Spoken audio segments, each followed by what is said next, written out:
doing right now.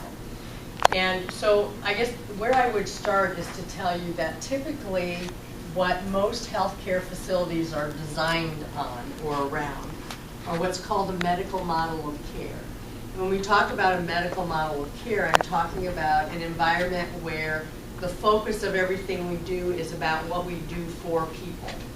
Okay, it's about, someone comes to us and we know we do this assessment before they're admitted and we find out that this person has a certain set of problems or disease processes, and we find all these things out that we need to do for them. What medicines are they on? What treatments do we do?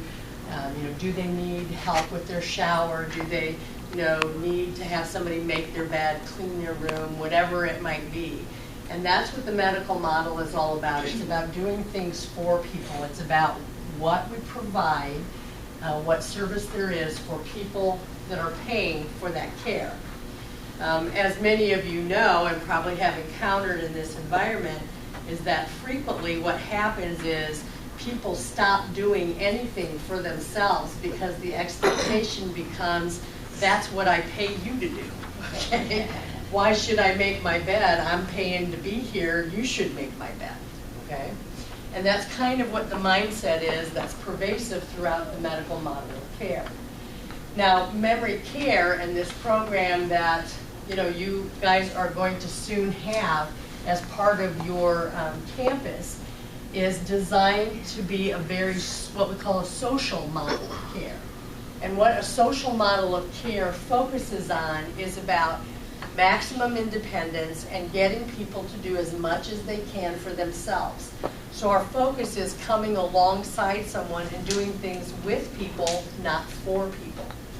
Now, particularly for people with Alzheimer's and different forms of dementia, if we continue to do things for people and we are taking over and we are waiting on people and not allowing people to do what they're capable of themselves, what happens with this disease process is pretty soon they lose the ability to do anything for themselves.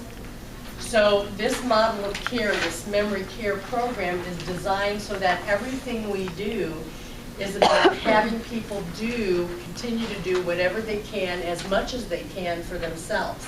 So even if I'm a person who can hold a hairbrush in my hand, but I no longer remember what to do with the hairbrush, you still need to let me hold the hairbrush, because as soon as we take it out of their hand and we start taking over for people, now that disease process is progressing that much more rapidly and taking away any ability that person has to do anything for themselves.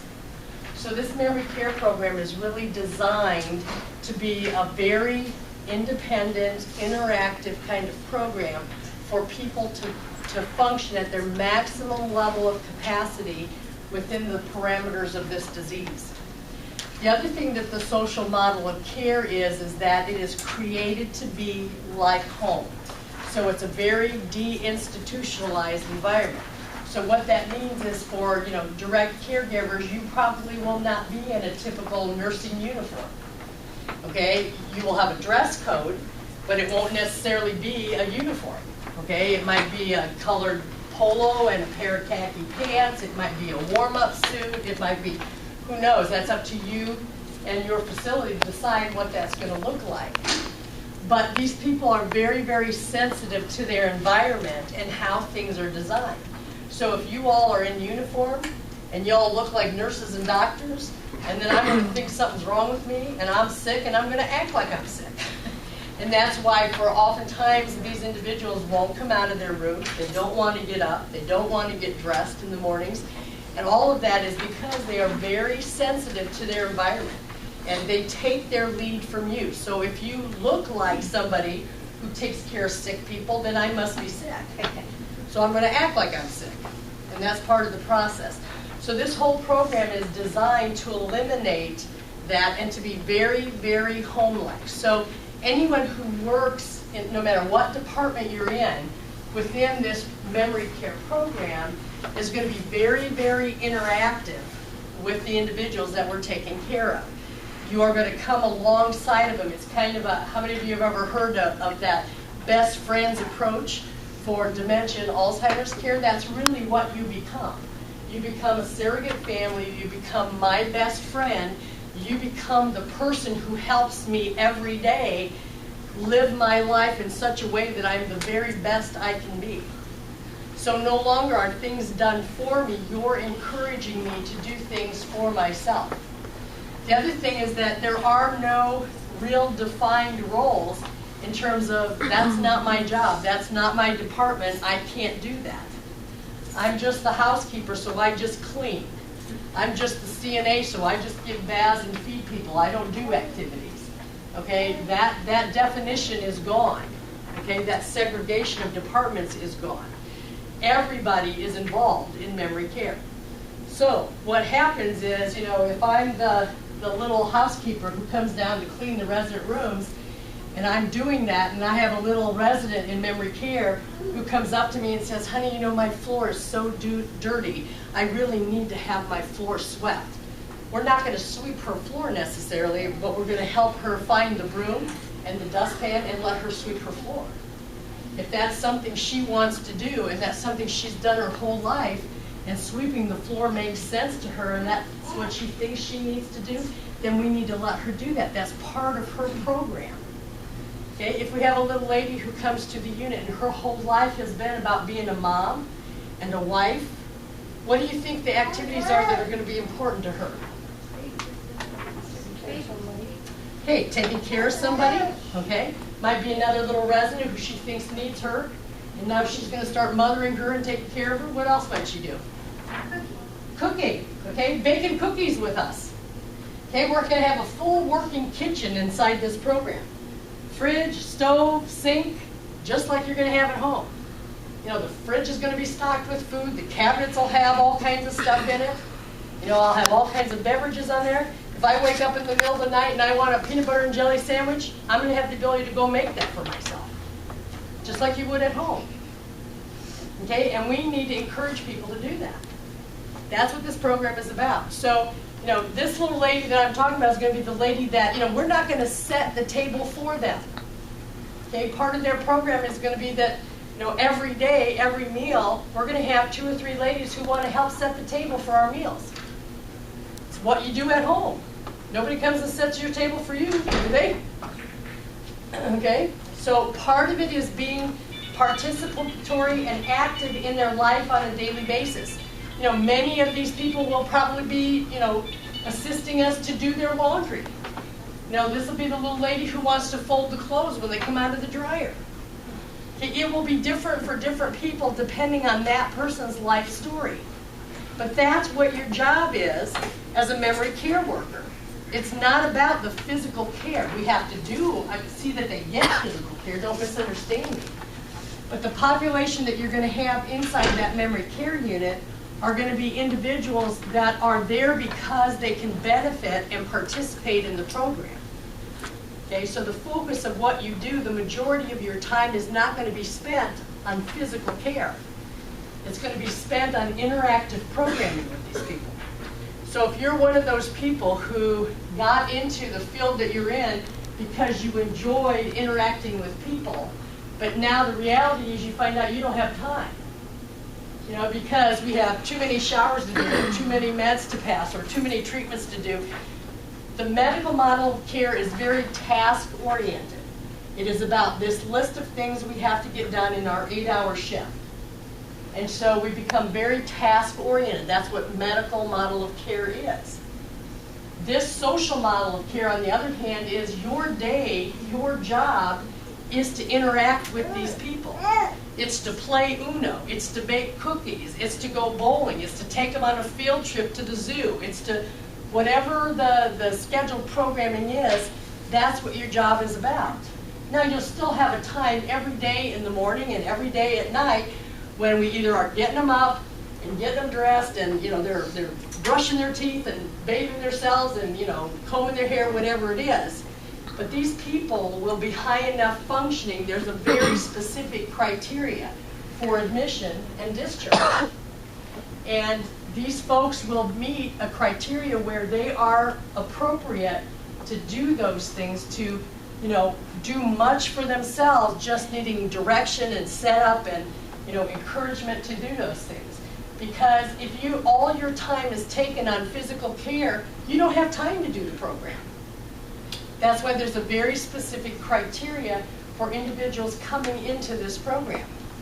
They need to be people who are higher enough functioning, who just need encouragement, assistance, setup. But the majority of your time as a staff person is going to be spent in that program, going on field trips, baking and cooking with them, dancing, doing music, sing-alongs, whatever it might be that person's interested in.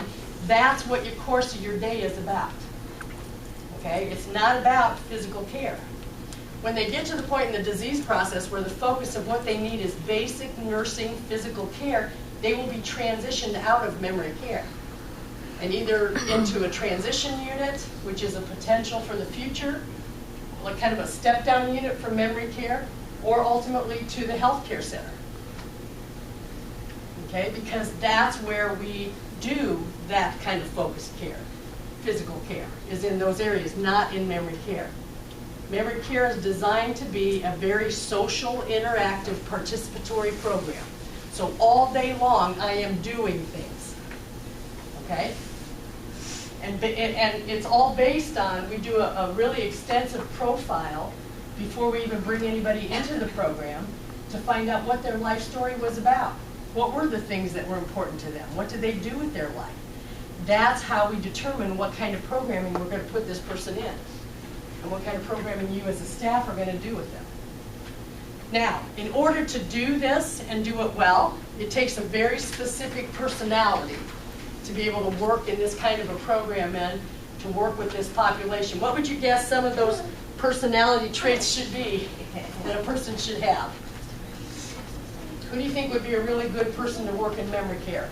What would they have to be like? Have patience. Okay, have patience, number one. What else?